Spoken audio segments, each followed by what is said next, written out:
நம்முடைய முதல்வர் இந்த செம்மொழிக்காக அதை வைத்து அருமையான அந்த பாடல்ல அந்த செய்தியை கொண்டு வந்திருக்கிறார். ஒன்றறிவதுவே உற்றறிவதுவே. நம்ம முகத்தை அப்படி ஞாபகம் வச்சுக்கோங்க, ரொம்ப எளிமையா ஞாபகம் வச்சுக்கலாம். முதல்ல உடம்பு ஓரறிவு என்பது ஒன்றறிவதுவே உற்றறிவதுவே. இரண்டறிவதுவே அவற்றோடு வாய்.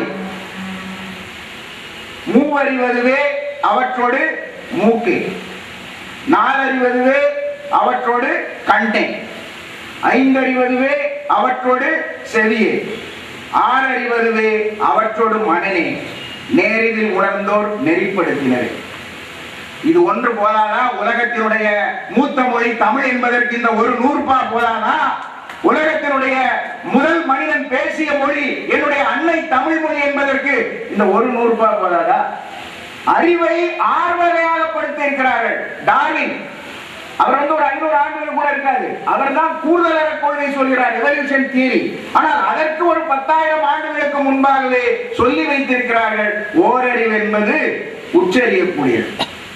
அதனுடைய வளர்ச்சி தான் மாணிக்கவாசகர் புல்லாகி பூடாய் புழுவாய் மரமாகி பல்விருகமாகி பறவையாய் பாம்பாகி வல்லசுரராகி மனிதராய் தேவராய் செல்லானின்ற தாவர சங்கமத்துள் எல்லா பிறப்பும் பிறந்தழைத்தேன்னு சொல்றார் பாருங்க. அந்த தாவர சங்கமம், இந்த தாவர சங்கமம் என்கின்ற அந்த சொல் என்கின்ற ஒரு எண்ணம் மாணிக்கவாசகருக்கு வருவதற்கு அடியெடுத்து கொடுத்தவன் என் அப்பன் தொல்காப்பியன்.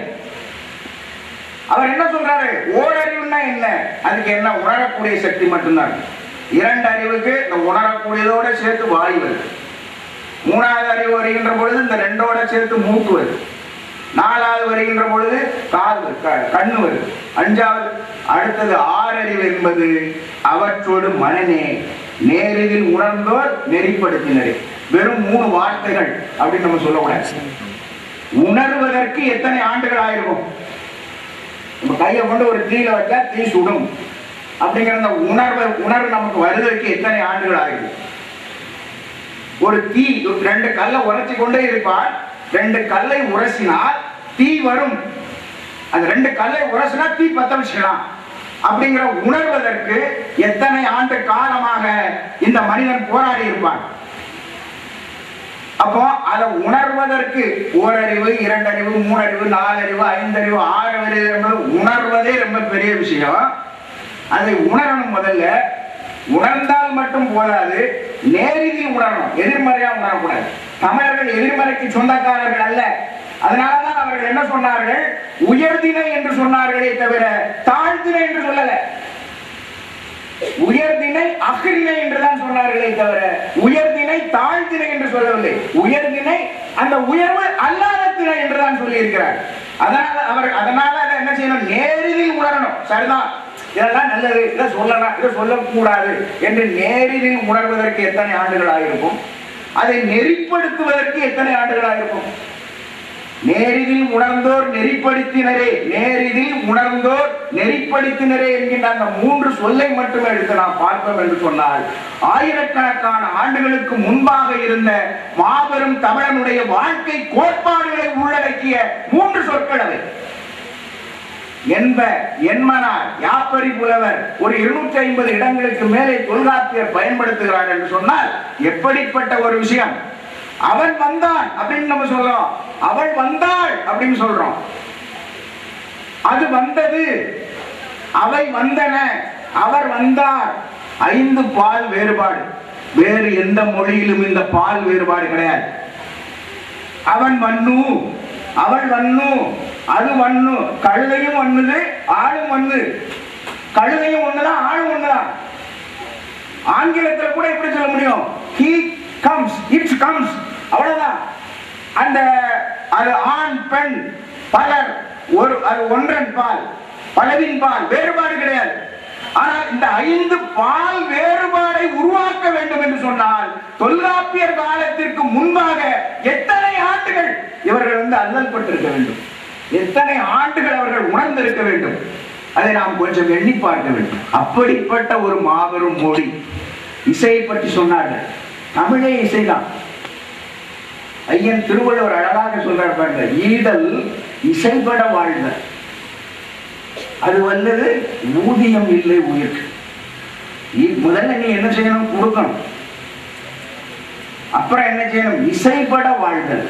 இசைப்பட வாழ்தல் அப்படின்னா இசைவா வாழணும், இசைந்து வாழணும். ஒத்ததறிவான் உயிர் வாழ்வான், மற்றையான் செத்தாருள் வைக்கப்படும். ஒத்தத அறிவான் அப்படின்னு சொல்றாரு பாருங்க, அதான் இசைப்பட வாழ்தல்.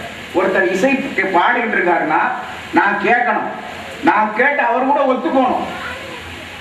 அவர் பாடுற இசையை கேட்டு இருக்கும்போது நான் அவர் கூட ஒத்து போறேன்னு வச்சுக்கோங்க, அது இசை கிடையாது. எந்த இசை கேட்பவரை பாடுபவரோடு ஒத்து போக வைக்கிறதோ அதுதான் இசை.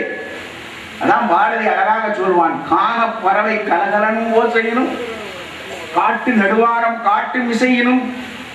அழகாக சொல்வார் பாருங்க, வட்டமிட்டு பெண்கள் வளைக்கரங்கள் தான் ஒலிக்க கொட்டி இசைத்திடுமோர் கூட்டமுத பாட்டினும். ஆட்சியர் குரல் என்னது? அதான் ஆட்சியர் குரலே தான் பாரதி அழகா அப்படி சொல்லியிருக்கான். வட்டமிட்டு பெண்கள் வளைக்கரங்கள் தான் ஒலிக்க கொட்டி இசைத்திடுமோர் கூட்டமுத பாட்டினது ஆட்சியர் குரல் தானையா. 7 பெண்களை காட்டுகிறார், 7 பெண்களை காட்டுகிறார், 7 பெண்களுக்கும் 7 இசையினுடைய பெயரை சொல்லுகிறார். சரிகம பதனி அப்படின்னா நம்ம 7 சுரம் தான் ரொம்ப பெரிய இசை அப்படின்னு நம்ம நினைத்துக் கொண்டிருக்கிறோம். ஆனால் தமிழன் அதற்கு முன்பே என்ன இசை என்பதை சொல்லி வைத்திருக்கிறான். குரல், ஷட்ஜம் அப்படிங்கறத குரல் என்று சொல்கிறோம், ரிஷபம் அப்படிங்கறத துத்தம் அப்படின்னு சொல்லியிருக்கோம். கை கிளை தான் காந்தாரமா வந்திருக்கு, உழைதான் மத்தியமா வந்திருக்கு, இழிதான் பஞ்சமமா வந்திருக்கு, விளரிதான் தைவதமா வந்திருக்கு, தாரம் தான் நிஷாதமா வந்திருக்கு. இந்த 7 பெயர்களையும் அந்த 7 ஆயர்குல பெண்களுக்கு அந்த ஆயர் முதுமகள் செவ்வியல் அழியல் மாதிரி சூட்டுகிறார். வட்டமாக நிற்கிறார்கள், கொலை உண்டு கிடைக்கிறான் கோவலன். இப்படி ஐயா நேரத்து சொன்னாங்க லேசா இல்ல, அதெல்லாம் கேட்கணும். கேட்க வந்து சொல்றதை நம்ம கேட்காம விட்டுட்டோம்னா அவ்வளவுதான், வாழ்க்கையில போச்சு.